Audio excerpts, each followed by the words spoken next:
I've been accused of being obsessed with birds.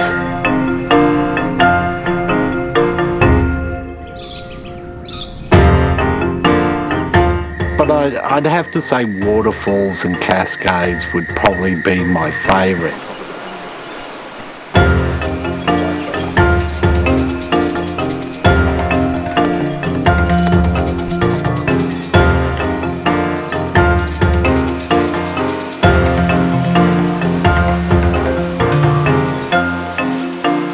I think most people are in awe of the power of a waterfall.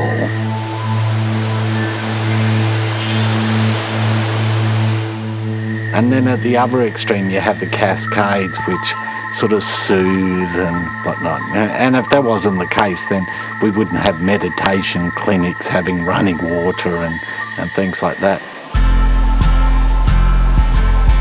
And I find that when I'm out bush photographing them, you just forget about everything else except what you're doing, and you just feel this total relaxed sort of feeling, and they're very soothing, but they're also equally quite difficult to photograph well.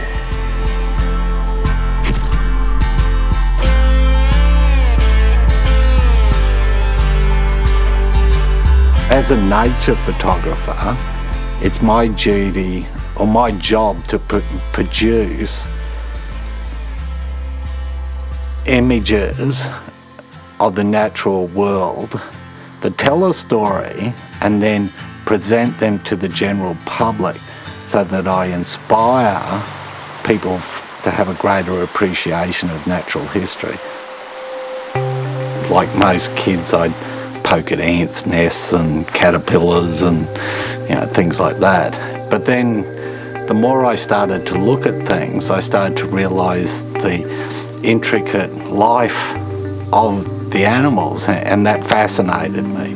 And so I went and bought an old 16mm Bolex, went to Kodak, bought a few cans of film, 16mm film, and started teaching myself how to photograph and film. And I just nutted away with it for a few years, reading everything I possibly could, and self-taught sort of thing. And I've never lost that sort of passion and intrigue for the natural world and everything that goes on.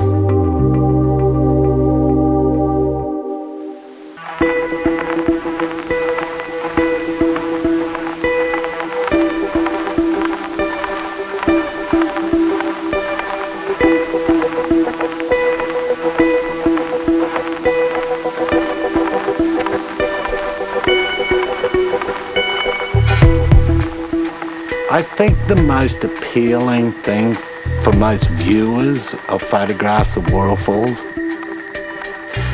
is that silky, smooth, it's almost like a painting type image.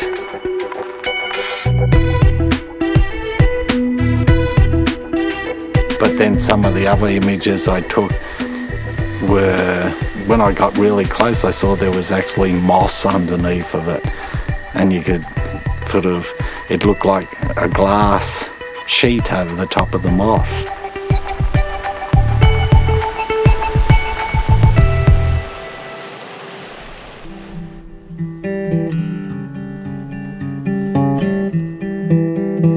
Light's everything.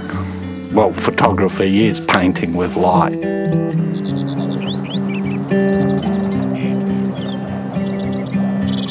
The moments from about an hour before sunrise to about an hour after sunrise, an hour before sunset and an hour after sunset, they're when the light is perfect.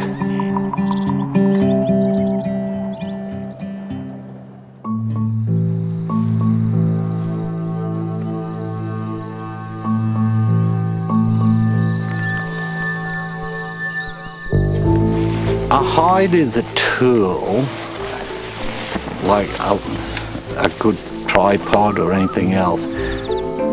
There's often times and places to use it.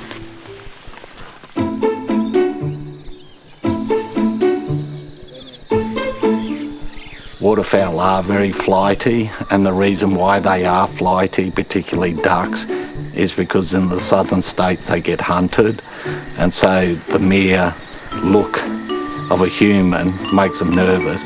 And plus, remember, when you're doing waterfowl, you normally got a long lens, a big telephoto, super telephoto, and what's that look like to a duck? Like a shotgun.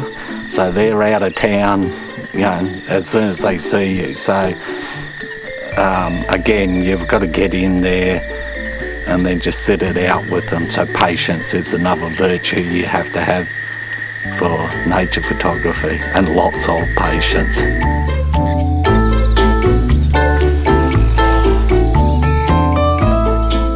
You don't want to take bum shots of birds, you know.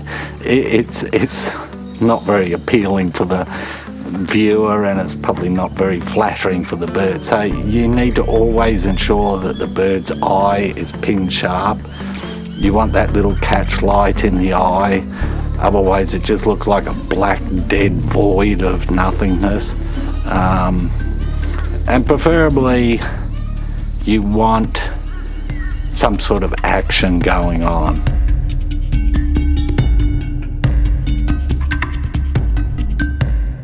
And that's one thing about nature photographers, is they don't do it for riches. People often say to me, oh, if you want to make money, become a wedding photographer. I don't like people, you know. I'm not going to go pamper to all their whims. I'd rather put up with the temperaments of animals.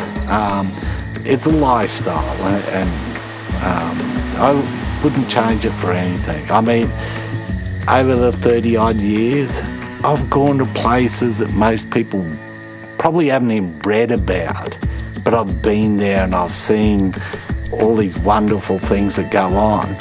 And the only reason I got there was because somebody paid me to go there.